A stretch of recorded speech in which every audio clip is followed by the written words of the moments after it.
कोई भी वेबसाइट जब आप खोलते हैं तो उसमें आपको टॉप पे कुछ पेजेस नज़र आते हैं। For example home, about us, contact us. ये पेजेस एक जो आपको एक पेज से दूसरे पेज पे जाने में मदद करते हैं, इसको हम मेन्यू या नेविगेशन मेन्यू भी बोलते हैं। नेविगेशन मेन्यू हम इसलिए बनाते हैं ताकि हम यूज़र्स को इजीली उन पेजेस पे भेज सकें जो कि हमारी साइट के इम्पोर्टेंट पेजेस हैं। फॉर एग्जांपल हमारे पास कोई 20 पेजेस हैं, लेकिन हम सिर्फ 5 पेजेस जो है वो विजिबल रखते हैं और बाकी पेजेस किसी ना किसी पेज से लिंक्ड होते हैं। उस मेन्यू को बनाने के लिए हम वर्डप्रेस मेन्यू का यूज़ करेंगे। इस लेसन में हम सीखेंगे वर्डप्रेस मेन्यू क्या होता है, वर्डप्रेस मेन्यू बनता कैसे है, मेन्यू लोकेशंस क्या होती हैं, और अगर आप थीम चेंज करेंगे तो मेन्यू लोकेशंस उसके हिसाब से कम भी हो सकती हैं और ज़्यादा भी हो सकती हैं। अगर हम इस वेबसाइट को देखें तो हमें यहाँ पे कोई भी मेन्यू या कोई भी पेजेस यहाँ से लिंक्ड नज़र नहीं आ रहे। बिल्कुल खाली हमारा मेन्यू जो है, ये लोकेशन जो है वो बिल्कुल खाली है, जो कि अगर आपने पिछले लेसन्स में देखा होगा यहाँ पे कुछ पेजेस या लिंक्स आ रहे थे। तो यहाँ पे लिंक्स कैसे लाने हैं या मेन्यू कैसे ऐड करना है ये हम सीखेंगे। वर्डप्रेस के हम एडमिन में जाएंगे। एडमिन में जाने के बाद हम लेफ़्ट साइड पे मेन्यू का इंतखाब करेंगे। यहाँ पे हमें लोकेशन नज़र आ रही होंगी कि मेन्यू की डिफरेंट लोकेशंस। यहाँ पे हमें ये जितनी भी लोकेशंस नज़र आ रही हैं ये हमारी थीम स्पेसिफिक हैं। हर थीम ने अपनी लोकेशंस बना रखी होती हैं कि for example primary menu, footer menu, secondary menu, ताकि कोई भी मेन्यू आप उस लोकेशन पे जब अटैच करें तो वो वहाँ पे डिस्प्ले होना शुरू हो जाएगा। तो हम एक नया मेन्यू बना लेते हैं जिसको हम कहते हैं जी मेन मेन्यू। मेन मेन्यू हमने क्रिएट कर लिया। अब इसमें हम जो भी पेजेस डिस्प्ले करना चाहते हैं उसको हम इसमें ऐड कर लेंगे। फॉर एग्जांपल हमने ब्लॉग का पेज यूज़ करना है। यहाँ से पेज हम सारे पेज देख सकते हैं। यहाँ पे आपको मोस्ट रिसेंट नज़र आएंगे और यहाँ से आप पेजेस को सर्च भी कर सकते हैं। हमने कुछ पेजेस सिलेक्ट किए हैं जिनको हम अपने मेन्यू में ऐड करेंगे। ये हमारे पेजेस यहाँ पे मेन्यू में आ गए। इस मेन्यू को हम सेव कर लेंगे। अब ये हमारा मेन्यू बन गया। ये पहला स्टेप था। अगले स्टेप में हम इसको किसी मेन्यू लोकेशन पे अटैच करेंगे। हम चाहते हैं कि ये जो हमने अभी मेन मेन्यू बनाया है ये हमारी प्राइमरी मेन्यू के साथ अटैच हो जाए। तो अब यहाँ पे ये चेक बॉक्स टिक नज़र आ रहा है। इसका मतलब है कि ये जो मेन मेन्यू है और या इसमें जो पेजेस हैं ये कौन सी लोकेशन पे डिस्प्ले होंगे, प्राइमरी मेन्यू की डिस्प्ले लोकेशन पे। मेन मेन्यू हमने बना के देखा कि हमने अब इसको अटैच किया है प्राइमरी मेन्यू की लोकेशन के साथ। तो थीम में हमारी जो भी प्राइमरी लोकेशन होगी ये मेन्यू वहाँ पे डिस्प्ले होगा।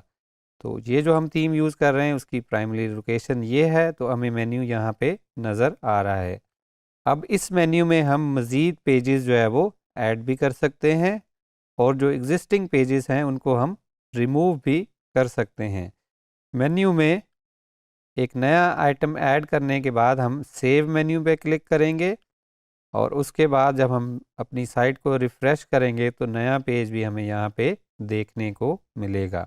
बाय डिफ़ॉल्ट जब भी हम कोई पेज ऐड करते हैं तो उस पेज का नेम ही मेन्यू आइटम का नेम बन जाता है। लेकिन अगर हमने उस टाइटल को चेंज करना है या उस लेबल को चेंज करना है तो वो भी हम यहाँ से कर सकते हैं। अगर हम चाहते हैं कि ये जब हम इस आइटम पे क्लिक करें या इस मेन्यू पे क्लिक करें ये न्यू टैब में ओपन हो तो हम इस ऑप्शन को टिक कर लेंगे। अगर हमने उसको कोई CSS की क्लास ऐड करनी है तो वो भी हम यहाँ से ऐड कर सकते हैं। मेन्यू को हम सेव करेंगे और जब हम दोबारा से देखेंगे तो इस पेज का टाइटल यहाँ मेन्यू में चेंज हो चुका है, लेकिन पेज में इटसेल्फ वो उसका टाइटल जो था वो ही रहेगा। इसके साथ साथ हम कोई भी पोस्ट मेन्यू में ऐड कर सकते हैं, कैटेगरीज मेन्यू में ऐड कर सकते हैं या हम कस्टम लिंक्स भी मेन्यू में ऐड कर सकते हैं। फॉर एग्जांपल हम कहते हैं www.google.com, ये URL है और इसको हम बोल देते हैं गूगल। इसको हम ऐड टू मेन्यू करेंगे, सेव मेन्यू पे क्लिक करेंगे। सेव मेन्यू करने के बाद जब हम फ्रंट एंड पे आएंगे, साइट को एक्सप्लोर करेंगे, तो जो हमने कस्टम लिंक ऐड किया था वो हमें यहाँ पे नज़र आ रहा है। तो हम अपने मेन्यू में अपनी साइट के इंटरनल पेजेस को लिंक कर सकते हैं या एक्सटर्नल लिंक्स भी हम डाल सकते हैं। उसके बाद हम किसी भी पेज को दूसरे पेज के चाइल्ड में भी असाइन कर सकते हैं। अगर हमने drop down menu multi level बनाना है, ड्रॉप डाउन मेन्यू बनाना है, तो उसके लिए हम क्या करेंगे, किसी भी पेज के आइटम को हम थोड़ा सा राइट साइड पे ड्रैग करेंगे तो वो उसके चाइल्ड में ऐड हो जाएगा। उसके बाद हम सेव मेन्यू पे क्लिक करेंगे। सेव मेन्यू करने के बाद जब हम फ्रंट पे आएंगे तो ब्लॉग पे हमने होवर किया तो हमने जो चाइल्ड में उसके पेज ऐड किया था वो हमें यहाँ पे नज़र आ रहा है। ये तो हो गई प्राइमरी नेविगेशन मेन्यू। अगर हमने कोई और मेन्यू बनाना है जो कि हमने किसी और लोकेशन पे डिस्प्ले करना है, तो सिमिलरली हम एक न्यू मेन्यू बना लेंगे, फुटर मेन्यू। उसको हम क्रिएट मेन्यू करेंगे। यहाँ से कोई भी पेज हम उस मेन्यू में ऐड कर देंगे। सेव मेन्यू किया, उसके बाद हमने वो मेन्यू किसी लोकेशन के साथ अटैच कर दिया। अब ये वाला मेन्यू हमने फुटर मेन्यू की लोकेशन के साथ अटैच किया है, तो जब हमने पेज रिफ़्रेश किया तो ये हमें फुटर में डिस्प्ले हो रहा है। पहले मेन्यू की तरह इसमें भी हम यहाँ से मज़ीद पेजेस ऐड या रिमूव कर सकते हैं। जब हम इसको दोबारा से रिफ़्रेश करेंगे तो जो हमने न्यू पेजेस ऐड किए हैं वो हमें यहाँ पे नज़र आना शुरू हो गए हैं। याद रखिएगा कि ये मेन्यू लोकेशन हर थीम के साथ डिफरेंट हो सकती हैं। हो सकता है किसी थीम में एक ही मेन्यू लोकेशन हो, किसी थीम में मल्टीपल मेन्यू लोकेशंस हों।